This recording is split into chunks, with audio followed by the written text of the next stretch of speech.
नमस्कार स्टूडेंट, मैं गोपी चक्रवर्ती एक बार फिर आपके सामने कक्षा 9th NCERT MP बोर्ड से संबंधित मैथ्स विषय से संबंधित कुछ क्वेश्चन लेके आया हूँ। इससे पहले मैंने कुछ क्लास आपके ली है, उसमें हमने अभी तक दो परिमेय संख्याओं के बीच में या दो संख्याओं के बीच में कुछ परिमेय संख्या ज्ञात करना सीख लिया और रिसेंटली हमने इसके पहले जस्ट अपरिमेय संख्याओं के बारे में जाना था और हमने ये भी सीखा था कि किसी संख्या रेखा पर अपरिमेय संख्या को कैसे उसका रूपांतरण कर सकते हैं। इसका हमने एक एग्जाम्पल लिया था या एक क्वेश्चन लिया था, कर्णी दो को संख्या रेखा पर किस प्रकार दर्शा सकते हैं। तो इसके बाद एक और क्वेश्चन जो आपके एग्जाम के दृष्टिकोण से इम्पोर्टेंट है कि कर्णी 3 का संख्या रेखा पर निर्धारण किस प्रकार किया जा सकता है या किस प्रकार करते हैं। क्वेश्चन आपसे पूछेंगे संख्या रेखा पर कर्णी 3 का निर्धारण कीजिए। तो प्रश्न क्या बोलेंगे, वो प्रश्न पूछेंगे, बोलेंगे इस प्रकार से, संख्या रेखा पर किस पर, संख्या रेखा पर कर्णी 3 का निर्धारण कीजिए। कर्णी 3 का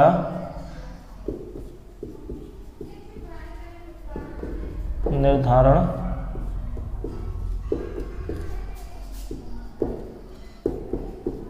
कीजिए, ये क्वेश्चन है ना। तो अब सॉल्व करने से पहले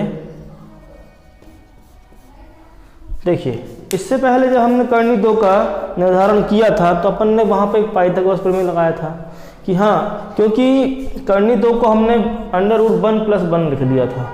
जरा यहाँ ध्यान देना, क्या संख्या दी है अपन को, कर्णी 3, और इस कर्णी 3 को मैं लिख सकता हूँ 2 + 1। क्या लिख सकता हूँ, 2 + 1। वहाँ तो कर्णी जब 2 था तो हमने क्या किया था, 1 + 1 करके यहाँ 1 की घात कर दिया है, क्योंकि 1 का वर्ग 1 ही होता है तो कोई दिक्कत नहीं आई थी। लेकिन अगर मैं यहाँ 2 का वर्ग कर दूँ तो 4 पहुँच जाएगा। तो कुछ ऐसी संख्या हमें ढूंढनी है जिसका वर्ग करने पे क्या मिले, हमें 2 मिले, जिसका वर्ग करने पे क्या मिले, 2। ठीक, तो सीधी सी बात, अगर आप दिमाग लगाएं कि कर्णी 2 की घात अगर मैं 2 कर दूं, लास्ट में अपन ने देखा था इसमें कि कर्णी 2 की घात में क्या कर दूं, 2, तो इस वर्ग से कर्णी कट जाती है। ठीक, और क्या बच जाता है फिर, 2। तो कहने का मतलब है जहां 2 है उसको अगर हमको घात के रूप में, मतलब वर्ग के रूप में लिखना है तो हम क्या करेंगे, इसकी कर्णी लगा के इसके ऊपर 2 की घात कर सकते हैं और घात करने से इसमें कोई फर्क नहीं पड़ेगा और कर्णी से वर्ग कट जाएगा और हमें वापस 2 मिल जाएगा। तो कुछ ऐसा ही अपन यहाँ करेंगे, इस 2 को हम लिख सकते हैं कर्णी 2 की घात 2, है ना, कर्णी 2 की घात 2, और यहाँ 1 को तो अपन लिख सकते हैं 1 का वर्ग लिख सकते हैं, 1 का वर्ग। और देखिए यहाँ एक नियम बनने वाला है पाइथागोरस प्रमेय। कैसे बनने वाला है इसको हम दर्शाते हैं। ठीक, यदि कोई समकोण त्रिभुज हो, कोई समकोण त्रिभुज हो कुछ इस तरीके का, ठीक, और एक कोण क्या हो, समकोण हो। यदि उसकी एक भुजा कर्णी 2 हो और एक भुजा क्या हो, 1 हो, एक भुजा कर्णी 2 हो और एक भुजा क्या हो, 1 हो, एक भुजा क्या हो, 1 हो, तो हम क्या करते हैं, किसी समकोण त्रिभुज में कर्ण का वर्ग अन्य 2 भुजाओं के वर्गों के योग के बराबर होता है। और ये क्या है, अपनी कर्ण भुजा है, तो देखना कर्ण का वर्ग अन्य 2 भुजाएं मतलब कर्णी 2 का वर्ग।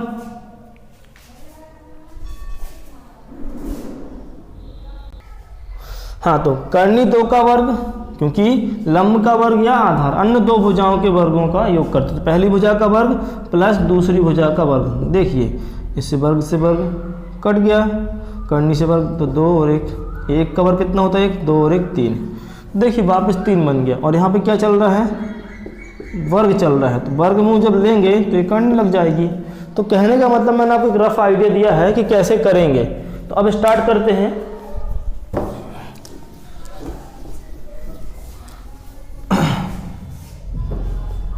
देखिएगा, अपन डायरेक्टली संख्या रेखा पे बात करेंगे। अब संख्या रेखा पे तो जे मैंने एक संख्या रेखा बनाई है ना, जो तो बड़ी नहीं करते हैं, ये संख्या रेखा बनाई। अब इस संख्या रेखा बनाई, जो 0 बना दिया, जो यहाँ पे 1 और यहाँ पे 2 और आगे भी 3 ऐसे आएंगे और कुछ नंबर इस साइड भी आएंगे। अब जरा देखिए यहाँ पे क्या आया है, 2 + 1 हुआ है पहले, 2 + 1, ठीक। और उसके बाद क्या हुआ, कर्णी 2 का वर्ग और +1 का वर्ग। इससे पहले हमने क्या किया था, जब हमें कर्णी 2 का संख्या रेखा पर निरूपण करना था तो हमने इसको क्या माना था, भाई जी 1 हो जाएगी। हाँ बिल्कुल, क्योंकि 0 से यहाँ तक की दूरी कितनी है, 1 यूनिट है या 1 इकाई है, तो ये लंबाई कितनी हो जाएगी, 1। और इसको अपन ने मान लिया था, कोई भी नंबर बोल दिया था हमने, सॉरी अल्फ़ाबेट बोल दिया था या इसको A बोल दिया था। और जितनी लंबाई इस भुजा की है या रेखाखंड बोल दें, तो उतनी लंबाई का अपन ने एक रेखाखंड यहाँ पे एक लंब खींच लिया था। अब लंब क्या होता है, तो लंब आपको पता है कि किसी भुजा पर एक सीधी रेखा अपन डालते हैं, यदि वो यहाँ 90 अंश का कोण बनाती है तो वो लंब होता है। और इससे संबंधित अपन कुछ क्वेश्चन जब आगे करेंगे सीरीज के, वैसे आपने 8 क्लास में पढ़ा होगा, फिर भी हम बता देंगे आपको कि लंब क्या होता है ना। अब जो अपन ने लंब खींचा है, हमने कंडीशन रखी थी कि जितनी लंबाई इसकी है OA की है, उतनी लंबाई इसको मैंने B मान लिया, तो AB की भी होनी चाहिए। मतलब AB लंबाई कितनी थी, 1 थी, है ना। देखिए हम ऐसा क्यों कर रहे हैं पहले, क्योंकि यहाँ पहले हमें कर्णी 2 लेके आना था और कर्णी 2 का हम सीख चुके थे कैसे करते हैं। अब मैंने क्या किया था, O से B को मिला दिया था और यहाँ पे लगाया था पाइथागोरस प्रमेय। क्या लगाया था, पाइथागोरस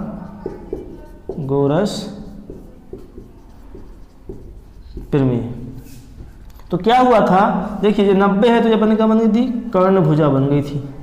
तो क्या होता है, कर्ण का वर्ग, या ऐसा ना लिख के अपन ऐसा भी लिख सकते हैं कि कर्ण बराबर √ के अंदर पहली भुजा का वर्ग प्लस दूसरी भुजा का वर्ग। पहली और दूसरी क्यों बोल रहा हूँ मैं, क्योंकि देखिए यहाँ पे कोण का हमें पता नहीं है।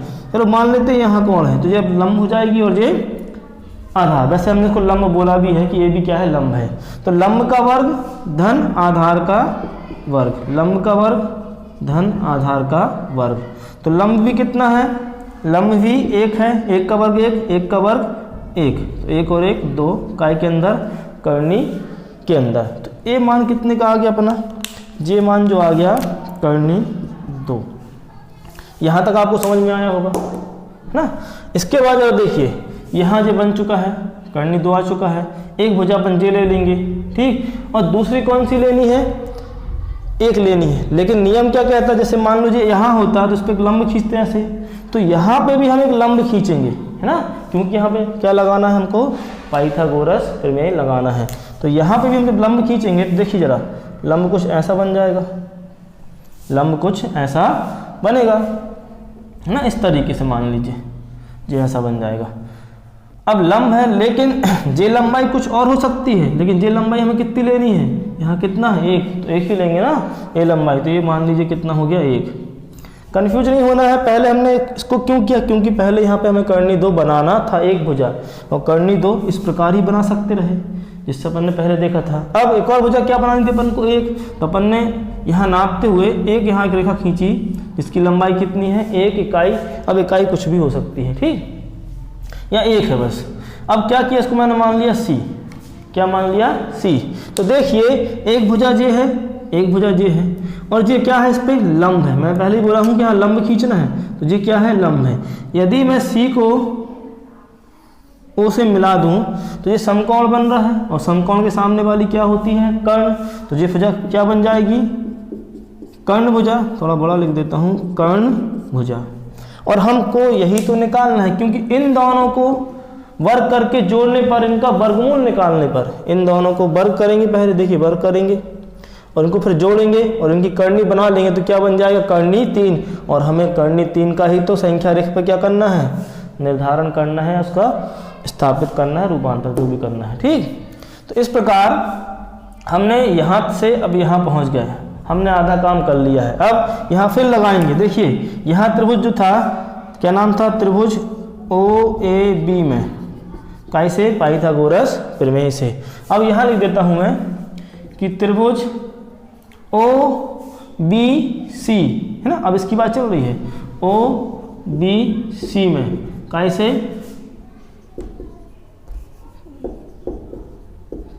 पाइथागोरस गोरस प्रमेय से, है ना, पाइथागोरस प्रमेय से। तो क्या होगा, देखिए, किसी समकोण त्रिभुज में कर्ण का वर्ग जो है AC अन्य दो भुजाओं के वर्गों के योग के बराबर होता है। तो कर्ण का वर्ग हम पहले जानते भी देख चुके हैं, बराबर लंब का वर्ग धन आधार का वर्ग, यही था, आधार का वर्ग। कर्ण अपने लिए क्या है, OC। इससे पहले मैंने क्या किया, कर्ण को ऐसे रहने दिया, दोनों पक्षों में वर्गमूल ले लिया। जब वर्गमूल लेंगे तो इस कुछ इस तरीके से कर देंगे, है ना। ये आप पहले वैसे सीख चुके हैं पहली वाली क्लास में, है ना, जैसा अपन ने यहाँ किया। और ये वर्ग से वर्गमूल कट जाता है, यहाँ कटेगा नहीं, क्यों, क्योंकि यहाँ पे दो पद हैं, यहाँ नहीं काटना, ध्यान देना थोड़ा सा, ये बहुत इंपॉर्टेंट बात है यहाँ पे, है ना, क्योंकि ये पहला पद और ये दूसरा पद। हाँ, इधर अगर इंटू होता, गुणा होता तो हम काट देते, लेकिन यहाँ प्लस होने के कारण या माइनस भी होता तो भी नहीं काटते, क्योंकि वहाँ पे दो पद बन जाते। तो बस यहाँ पे कर्ण, और कर्ण क्या मानी है अपन ने, OC, क्या मानी है, OC। अब बात करते हैं लंब। लंब कहाँ खींचा रहा अपन ने, BC किस पर, OB पर, तो ये लंब हो जाएगी अपने लिए। और लंब का मान कितना है, 1, तो 1 का वर्ग। इसके बाद आधार कितनी है अपने लिए, जी अपनी आधार कहलाइए, क्योंकि त्रिभुज अपना ऐसा बना हुआ, तो आधार कितना है, कर्णी 2, और कर्णी 2 का वर्ग, कर्णी 2 का वर्ग। और हम जानते हैं वर्ग से कर्णी कट जाती है, कैसे कटती है, ये आपने कक्षा 8 में पढ़ा होगा, और नहीं पढ़ा है तो कोई बात नहीं, अभी फिलहाल इतना समझिए, क्योंकि वीडियो को मैं थोड़ा सा बढ़ाना नहीं चाहता। अपन जब आने वाली क्लासों में इसको समझेंगे कि कैसे काट देते हैं, क्यों कट जाता है, और ठीक। तो यहाँ क्या बच गया, 1 का वर्ग कितना होता है, 1, और कट चुके तो क्या बचा, केवल यहाँ पे 2, और 1 और 2 कितना हो गया, 3। तो OC का मान कितना आ गया, कर्णी 3। देखिए हम जस्ट लास्ट में ही पहुँच चुके हैं, जी कितना आ गया, कर्णी 3, ये तो खैर कर्ण थी, एक कर्णी 3 आ गया है, दिख नहीं रहा, थोड़ा ऐसा लिख दे रहा हूँ। देखिए यहाँ से यहाँ तक की लंबाई, यहाँ से यहाँ तक की लंबाई कितनी है, कर्णी 3। अगर मैं यहाँ प्रकार रखूँ और इतना चाप खींचूँ, कहाँ तक, यहाँ तक, इस तरीके से चाप खींचूँ और उसको कुछ ऐसे बनाऊँ, ऐसे जाते हुए करूँ, तो ये यहाँ कहीं काटेगी। अब दिमाग में आपके क्वेश्चन आएगा, सर 2 के पहले ही क्यों आ रही है, क्योंकि आप जानते हैं कर्णी 4 का, कर्णी 4 का मान कितना होता है, 2, कर्णी 4 का मान कितना होता है, 2, और कर्णी 1 कितनी होती है, कर्णी 1 होता है। और जी कर्णी 3 कहाँ है, इन दोनों के बीच में है, हाँ है, कर्णी 3 इन दोनों के बीच में आ रहा है, हाँ कर्णी 2 भी आ रहा है, कर्णी 3 भी आ रहा है, तो मतलब इनका जो रूपांतरण होगा वो 1 और 2 के बीच में ही होगा, 1 और 2 के बीच में ही होगा। तो इस प्रकार हमने कर्णी 3 का संख्या रेखा पर निर्धारण कर लिया। तो थोड़ा सा रिपीट कर देता हूँ जल्दी। क्या किया, पहले हमने 3 को कुछ इस प्रकार लिखा कि 2 + 1 कर सकते हैं, हाँ। फिर 2 को हमने लिखा कर्णी 2 का वर्ग 1 का वर्ग। इसके बाद हाँ हमने पहले इसका निर्धारण किया, ठीक, इस भुजा को निकाला, इस भुजा को जब हमने निकाला तो कुछ इस तरीके से हमें क्या बन गया, कुछ इस तरीके से हमें एक त्रिभुज मिल गया, और जी हमने क्या मान ली, फिर आधार भुजा, ठीक। इसके बाद यहाँ पे मैंने एक लंब खींचा, कैसे निकाला, जी सामने किया मैंने, एक लंब खींचा BC, जिसकी लंबाई कितनी मानी मैंने, 1 ही क्यों मानी है, क्योंकि यहाँ पे क्या था, 1 है ना, एक भुजा कितनी है, 1 तो अपन निकाल चुके हैं, और यहाँ मैंने O से C को मिला दिया, और चूंकि ये क्या था, लंब था, तो कोण कितने का बनेगा, 90 का। इस प्रकार हमें OBC या CBO क्या मिल गया, एक समकोण त्रिभुज, क्या मिल गया, इसे यहाँ पे लिख सकते हैं समकोण त्रिभुज, समकोण त्रिभुज, ये भी क्या है, समकोण त्रिभुज है, ठीक। अब यहाँ से मैंने OC को मिला दिया और यहाँ पे लगाया पाइथागोरस प्रमेय, और कुछ इस तरीके से अपन ने किया, और यहाँ लास्ट मोमेंट में कितना बन गया, फिर 1 + 1 2 दैट इज 3, और कर्णी 3 बन गया। और कर्णी 3 इन दोनों के बीच में ही क्यों आ रहा है, क्योंकि अब भी मैंने आपको बताया कर्णी 4 का मान होता है 2, कर्णी 1 का मान होता है 1, और कर्णी 3 इन कर्णी 4 और कर्णी 1 के बीच में ही आ रही, मतलब इनके मान जो आएंगे, इसका हल जो आएगा वो इन दोनों के बीच में आएगा, मतलब वो कुछ ऐसा आएगा। आप करके देखेंगे प्रकार और स्केल की सहायता से, तो आपको ये मिल जाएगा, ठीक।